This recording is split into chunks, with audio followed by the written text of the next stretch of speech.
শ্বশুর বাড়িতে পা রাখতেই বুঝতে পারলাম এই বাড়িতে সবকিছুই আমার শাশুড়ি মায়ের ইশারাতেই চলে। আমি নতুন বউ, সবাই যখন আমাকে বরণ করছিল এবং সেই সাথে সবাই আমাকে মিষ্টিমুখ করাচ্ছিল, তখন আমি দেখলাম আমার শাশুড়ি আমার দিকে চোখ বড় বড় করে তাকিয়ে আছে। সবাই যখন আমাকে মিষ্টি খাওয়াতে চেয়েছিল, সবাই আমার শাশুড়ি মায়ের দিকে এক নজরে তাকিয়েছিল। শাশুড়ি মায়ের ইশারা পেতেই তখন আমার মুখে মিষ্টি তুলে দিল। উনি চারদিকে চোখ বড় বড় করে তাকাচ্ছে, আর অন্যরা মিষ্টি খাওয়াতে এসেও মিষ্টির প্লেট নিয়ে গেল। বুঝতে পারলাম আমার শাশুড়ি মাকে সবাই ভয় পায়। বিয়ের আগে ওনাকে আমি মাত্র একবারই দেখেছি। আমার স্বামীর জন্য যেদিন আমাকে দেখতে গিয়েছিল সেই দিনই। যথেষ্ট রুচিশীল একজন মহিলা, যেমন কথাবার্তা ঠিক তেমনি পোশাক আশাক। বাবা যখন আমাকে ওনাদের সামনে এনে বসালেন, কি নাম তোমার? আমি তখন আমার নাম বলেছিলাম। আমাকে আবার জিজ্ঞাসা করেছিলেন এখন কিসে পড়ছো? আমি তখন বললাম বিয়ে কমপ্লিট করে এখন একটা প্রাইভেট কোম্পানিতে জব করছি।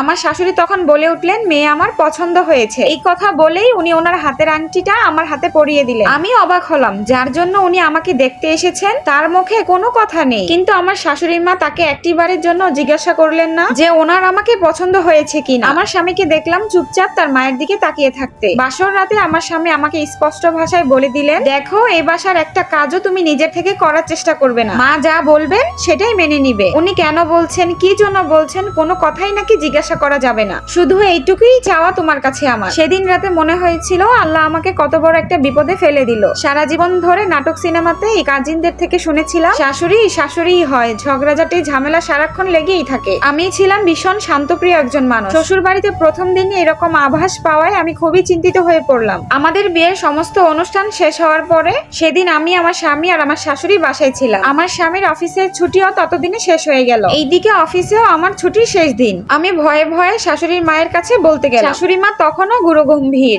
তাছাড়া উনি খুব একটা কথাও বলেন। ওনার কাছে কথাটা বেশ ভয়েই বলতে গেলাম, মা আজকে আমি অফিসে যাব। তিনি তখন কোনো কথাই বললেন না। তখন শাশুড়ি মা আমাকে জিজ্ঞাসা করলেন, অফিসে কি তোমার লাঞ্চ দেয় নাকি বাসা থেকেই নিয়ে যেতে হয়? আমি বললাম না মা, অফিস থেকেই দেয়। উনি বললেন সাবধানে যেও আর পৌঁছে আমাকে কল দিও। আর আমাকে বললেন শোনো, তোমার অফিসের ঠিকানাটা আমার বিছানার পাশে ডায়েরিটা ওইখানে লিখে দিয়ে যেও। রাতের বেলা অফিস থেকে ফিরেই তাড়াহুড়া করে রান্নাঘরে ঢুকতেই তখন শাশুড়ি মা বললেন, আমি রান্না বান্না সবকিছুই করে নিয়েছি, তুমি আর অনু ফ্রেশ হয়ে নাও, ফ্রেশ হয়ে খাবার টেবিলে আসো, আমি তোমাদেরকে খাবার দিচ্ছি। অনু হচ্ছে আমার স্বামীর নাম। এরপর আমাকে বললেন তাড়াতাড়ি খেয়েই শুয়ে পড়বে, তাহলে লম্বা একটা ঘুম হবে, না হলে অফিসে গিয়ে আবার ঝিমোবে। আমি বললাম না মা, কাল থেকে অফিস থেকে ফিরেই আমি রান্না করব, আপনি রেস্ট করবেন, শুধু শুধুই কষ্ট হবে আপনার। আমার শাশুড়ি মা তখন বললেন, তুমি চাকরি করছো, তোমার সবটা মনোযোগ তুমি ওখানেই দাও, সবকিছু সামলে নিতে চাইলেই কোনো কিছুই কিন্তু ভালো হবে না, তুমি মাঝে মাঝে এটা ওটা করে খাওয়াতে চাইলে তুমি তোমার ছুটির দিনে করে খাইও, আমি যতদিন বেঁচে আছি সংসারে কাজকর্ম নিয়ে তোমাকে ভাবতে হবে না। আমি অবাক হলাম শাশুড়ি মায়ের এই কথা শুনে। আমি ভাবলাম আমি হয়তো নতুন, তার জন্যই শাশুড়ি মা আমাকে কিছুই করতে দিচ্ছে না, কিন্তু ভাবনার ছেদ পড়লো যখন আমাদের বিয়ের 1 বছর হয়ে গেল। এখনো রোজ অফিস থেকে বাসায় ফিরলে মা খাবার টেবিলে খাবার নিয়ে বসে থাকতেন। আমাদের দুজনের জন্যই উনি অপেক্ষা করেন। ওনাকে আমি বুঝতেই পারি না, ভীষণ শক্তপোক্ত মানুষ, খুব কম কথা বলেন কিন্তু সবকিছুই নিজ হাতে করেন। আমার কোনো রকমই বোঝার উপায় নেই যে আমি এবারের বউ নাকি মেয়ে। বেশ কয়েকদিন হলো অফিসে বেশ ঝামেলা চলছে। রাত 9টা বেজে গেল, আমিও কাজের চাপে বাসায় ফোন করে জানাতে ভুলে গিয়েছিলাম। হঠাৎ করে রিসেপশন থেকেই ফোন আসলো, বললো যে ম্যাডাম নিচে ওয়েটিং রুমে আপনার জন্য একজন অপেক্ষা করছে। আমি ভেবে পাচ্ছিলাম না যে এত রাতে আমার কাছে কেই বাসবে। আমি এইসব ভাবতে ভাবতে ওয়েটিং রুমে গিয়ে দেখি আমার শাশুড়ি মা আমার জন্য বসে আছেন, বেশ গম্ভীর মুখ। আমি বললাম মা আপনি এখানে? আমাকে বললেন তোমার কাজ কি শেষ নাকি আরেকটু লেট হবে? না মা, হয়ে এসেছে, আমি এখনই বের হব। ঠিক আছে তুমি ব্যাগ নিয়ে আসো, আমরা এখনই বের হব, আমি তোমার জন্য অপেক্ষা করছি। পুরোটা রাস্তায় তিনি গুরুগম্ভীর ছিলেন। বাসায় ঢুকতেই ড্রয়িং রুমে বসতেই তিনি তখন বললেন, কতগুলো ফোন দিয়েছি তোমাকে, ফোন দিয়ে তো জানাতে পারতে, দেরি হবে আসতে। মা সরি, দেখিনি, কাজের চাপে আমি একেবারেই ভুলে গিয়েছিলাম। তখন তিনি বললেন, তোমার না দেখার কারণে কত বেশি চিন্তা করতে হয়েছে সেটা কি তুমি জানো? এখন থেকে বাসায় আসতে দেরি হলে আগেই জানাবে আমার। এরকম ওভার টাইমে অফিস থেকে নাস্তা দেয় তো। এরপর থেকে যেদিনই অফিস থেকে আসতে দেরি হতো সেদিনই দেখতাম বাসায় এসে আমার স্বামী আর আমার শাশুড়ি আমার জন্য খাবার টেবিলে খাবার নিয়ে বসে আছেন, একসাথে খাবেন বলে। বিয়ের প্রায় 2 বছর হয়ে গিয়েছে।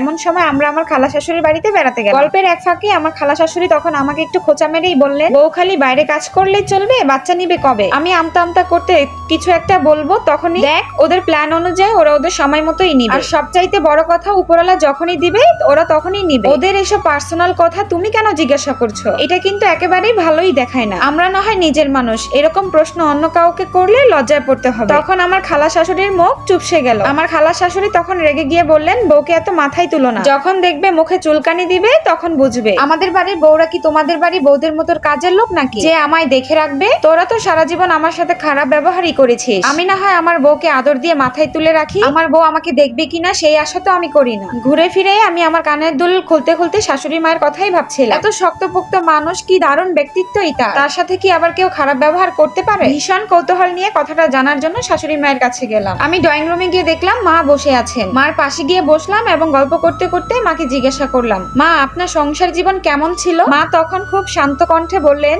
দেখো মা, দুনিয়াটা শক্তের ভক্ত নরমের জম। আমি সব সময় চুপ থাকতাম, তাই সবাই আমায় পেয়ে বসতো। আমার সরকারি চাকরি হয়েছিল, কিন্তু শাশুড়ি মা আমাকে চাকরি করতে দেয়নি। পেটে তখন আমার অনু, সেই কি তুলকালাম ব্যাপার। তোমার শ্বশুরও আমার সাথে যা ইচ্ছা তাই ব্যবহার করতো। ওদের সবার ব্যবহারেই আমার ঘৃণা চলে এসেছিল। পরে জীবনটুকু দায়বদ্ধতার জন্যই ওদের জন্যই করে গিয়েছি। কোনো বিন্দু পরিমাণের ভালোবাসার ছিটা ফোটাও ছিল না আমার শ্বশুর বাড়িতে আমার জন্য। এই কথাগুলো যখন বলছিল তখন ওনার দু চোখ বেয়েই জল গড়িয়ে পড়ছিল। আমি অবাক হয়ে দেখছিলাম এত কঠোর মানুষ কিভাবেই কান্না করে। তখন মা বলছিলেন, শুধু মন থেকে সৃষ্টিকর্তার কাছে এটাই চাইতাম যে আমার ছেলেটা যেন মানুষের মতো মানুষ হন। আর ছেলেটাও বড় হলো, তখন আমিও শক্তি পেলাম। আমি সবসময় চেয়েছিলাম অনুর বউ যেন এ বাড়িতে মেয়ের হয়ে থাকে। আমি নিজে যেটা পাইনি সেটা যেন আমার ছেলের বউ আর না পায়। আমি যে কষ্টগুলো করেছি সেই কষ্টগুলো যেন আমার ছেলের বউ না পায়। কিন্তু কয়জনই বা পারে অন্যের বাড়ির মেয়েটাকে এনে নিজের মেয়ের চোখে দেখা? অবাক চোখে ভীষণ শ্রদ্ধা নিয়ে আমি আমার শাশুড়ি মাকে দেখছি। কি দারুণ উন্নত একজন মানুষ। বাংলার ঘরে ঘরে প্রতিটা শাশুড়ি যদি ওনার মতো হতো